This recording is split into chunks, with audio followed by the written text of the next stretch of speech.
E aí pessoal, beleza? E mais uma vez bem-vindos ao canal Coleção Paralela. Para aqueles que ainda não sabem, eu sou o Rodrigo e hoje é dia de falar de faroeste nesse canal e falar de um personagem muito pouco comentado, né? No YouTube, na internet em geral, sempre lembrando que quando eu digo muito pouco comentado, eu não estou dizendo que nunca seja comentado. Eu estou dizendo que muito pouco se ouve falar deste personagem. Hoje é dia de falar de Jaidap Joy, né? Esse cara aqui, ele tem uma história um tanto obscura. Eu vou começar falando a esse respeito. Essa é uma edição da editora Noblet, né? É a super edição de 260 páginas da Noblet. Esse é o número 2. Tem aqui, os caras dos sebos fazem essas coisas, tá? Esse sebo aqui é um lugar onde eu adorava comprar quando eu morava em Santa Catarina, mas os caras colam o preço em cima, dá pra ver que eu paguei R$ 1,50 na época que eu comprei, isso há mais de 10 anos atrás. Essa editora, a Noblet, ela publicava vários personagens que tinham histórias curiosas e que, digamos assim, não eram tão famosos, né? Muitos deles eram segundo escalão, embora ela tenha publicado também, por exemplo, Mister No, né? Um personagem da Bonelli, que eu tenho edições da Noblet ali do Mister No, um dia ainda vou mostrar. Claro, Mister No é um personagem conhecidíssimo da Bonelli Editora, né?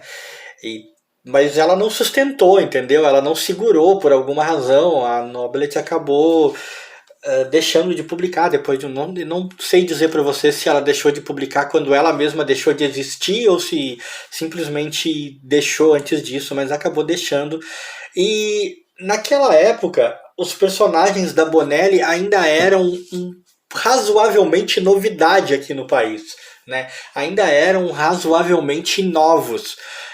Não se tinha assim tanto tempo que eles tinham entrado no mercado e eles começaram a fazer sucesso, principalmente Tex, óbvio, carro-chefe total da Bonelli, o Tex Wheeler, né? Meu personagem predileto de qualquer gênero dos quadrinhos, Tex Wheeler.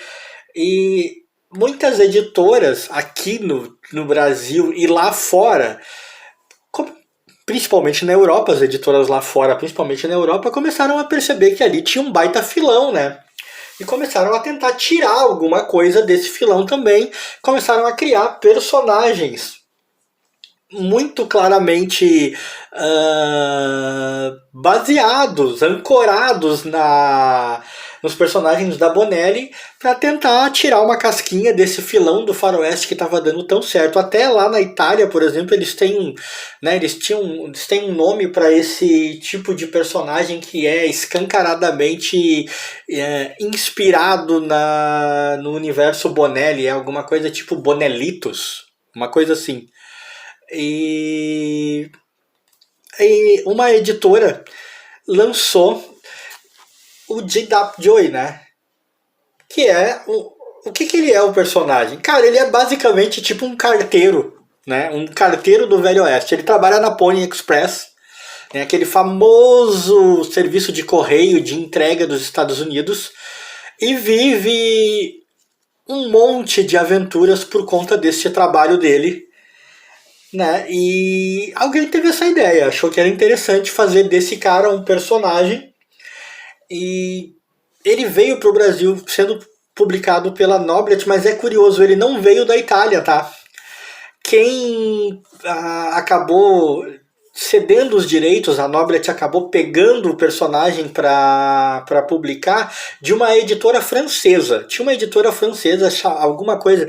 Cara, francês é complicado demais de pronunciar e eu não tenho total certeza, mas era alguma coisa tipo Le Journal, uma coisa assim. Uma editora francesa com um nome desses. Ela tinha adquirido os direitos na França de publicar o Jaidap Joy, que é um personagem criado na Itália, nessa esteira da Bonelli, pelo menos até onde eu sei, nessa esteira de tentar pegar uma carona nesse sucesso dos personagens de faroeste lá. E ela publicava na França e a Noblet adquiriu deles o material para publicar aqui no Brasil. né? Então o material chegava no original em francês aqui para o Brasil, né? Prontinho, eles só traduziam os balões e publicavam.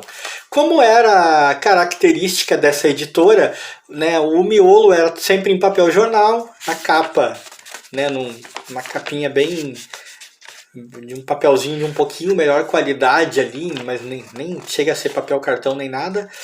Nunca tinha, cara, nunca. Isso é uma característica muito da Noblet. Nunca tinha um expediente para você saber quem escrevia os roteiros, nem quem fazia os desenhos. Não tem mesmo. Tanto que eu me lembro que quando eu era moleque, não o Tap Joey, até me atrapalhei aqui. Não esse personagem, porque esse eu não conhecia quando eu era menino. Eu nunca tinha visto ele. Eu vim conhecer ele quando eu encontrei essa edição aqui nesse sebo.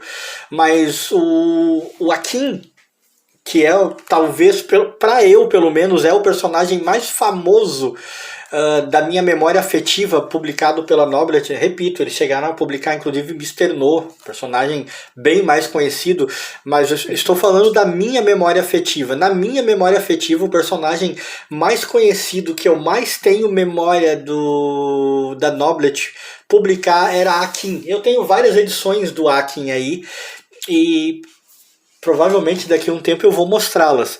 E era assim também, mesmo tipo de material na capa, miolo com, né, papel jornal, preto e branco, e você não sabia quem escrevia os roteiros, nem quem desenhava. Vinha saber alguma coisa a mais sobre o Akin anos depois, né, cara, dando pesquisada na internet.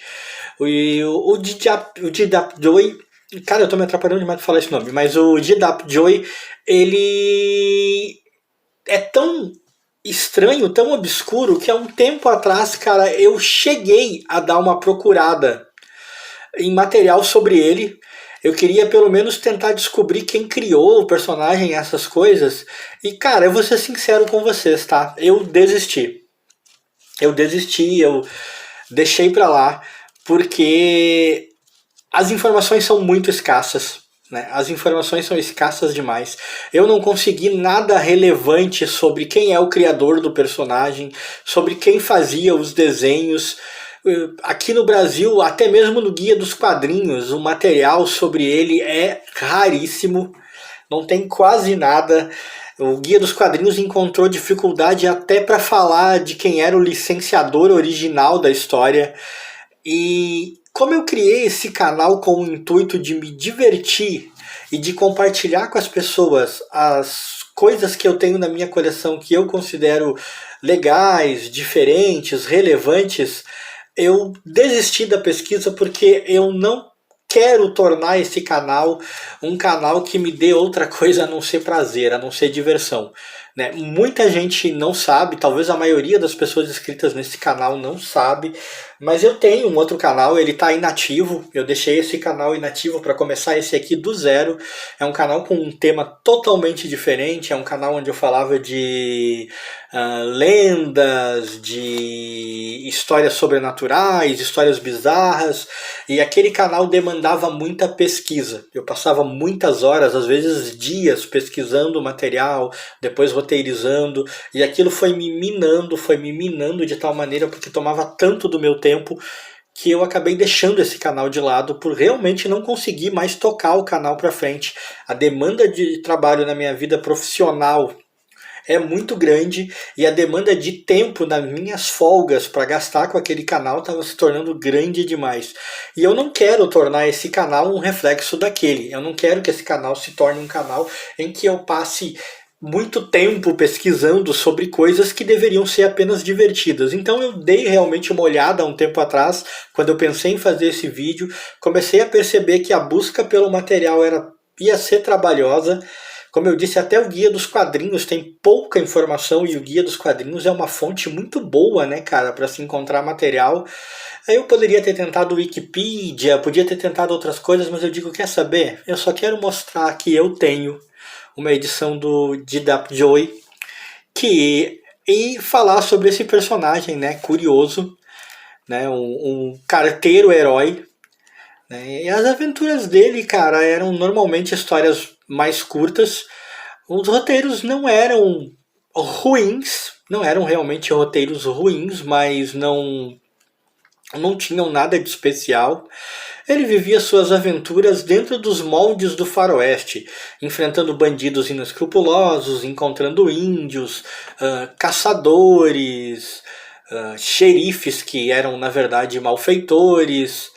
Ele tinha um menino índio, né, que ó, esse garotinho aqui que era tipo um filho adotivo dele, que se metia em muitas confusões, e o coitado do Joey estava sempre tendo que livrar o menino de problemas.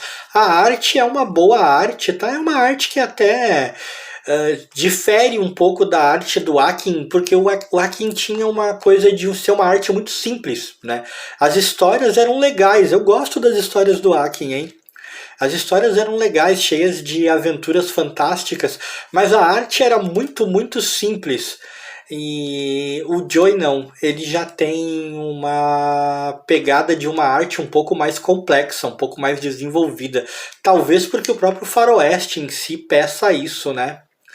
Então eram aventuras gostosas de ler em sua maior parte. Em alguns casos você meio que ficava pensando assim, por que esse cara da Pony Express, por que esse carteiro, como eu digo, vai ficar se envolvendo com essas coisas? Ele não é um homem da lei, nem nada. Eu gosto particularmente desta cena aqui, ó. Ele não é um homem da lei, entendeu? Por que que ele era o cara que ia ficar lidando com essas situações? Às vezes são aquelas convenções de roteiro que você acha meio estranhas. Olha aqui, o cara enfrentando o urso. Às vezes eu me pego perguntando como é que um carteiro desenvolveu tantas habilidades com arma de fogo e em luta corpo a corpo, porque não há, pelo menos nessa única edição aqui que eu li, não há absolutamente nenhuma explicação sobre o passado do personagem. Tipo, ele virou um membro da Pony Express, ele virou um carteiro ali, o cara das entregas, mas o que ele fazia antes? Ele era um xerife, ele era um pistoleiro? Não há uma explicação assim, não há nada, não há contexto. Não era do feitio da Noblet fazer isso, embora esse aqui seja o número 2 e tiveram outras publicações, talvez nas outras tivessem esse contexto, eu não sei, mas em geral não é muito do contexto da Noblet, né? Ela não fazia muito isso. O personagem meio que caía de paraquedas mesmo. E o que você sabe é que você tem esse cara, né, do Pony Express aí, esse cara que era tipo carteiro, que era muito bom de briga, muito bom com armas de fogo e que tinha o respeito de índios e causava temor nos bandidos e que vivia mil aventuras. No final dessa edição aqui, ao contrário de muitas edições da Noblet, não tem aquela coisa cômica que a Noblet gostava de colocar. Tem uma espécie de historinha curta aqui, ó, com Jesse James, o Robin Hood da América, né? Uma história muito bem desenhada, diga-se de passagem, ó. Uma historinha curta com um excelente desenho, né? Um artista, o artista aqui era muito bom, hein? Eu gosto muito dessa arte. E é isso. Não há muito mais o que falar, né? O Jaidap Joy é um personagem do qual a gente ouve falar muito pouco e cuja história é obscura o bastante para ter me feito gostar de ter a edição dele na minha coleção. Nunca mais encontrei nenhuma outra, se encontrar, pretendo comprar, mas também obscuro bastante para, vejam só, me fazer desistir de ficar cavocando mais a respeito, porque esse é do lado escondido das HQs neste país. E no mundo, né? E quem gostou, deixa like.